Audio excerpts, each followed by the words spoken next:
So the really interesting dynamic is that most of the institutions that are feeders are hierarchies. Individual members can play a leadership role in the startup community, but the institutions themselves cannot. When government or university or a big company or a venture capital firm or a law firm tries to be the leader, it squeezes all the energy out of the system. I really believe that you should pick the place you want to live and build your life there.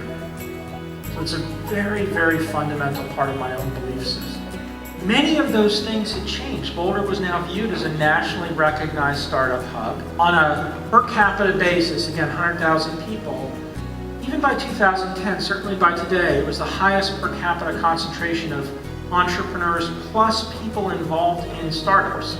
And I say, well, what's the third idea? And they kind of sheepishly both look at each other and they say, a robotic ball.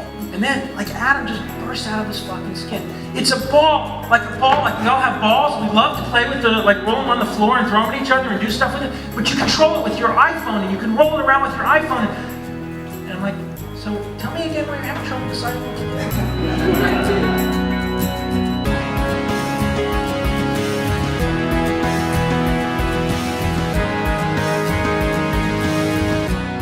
Let it flow back and forth. I only have time to do one this year, so I'm going to do that one.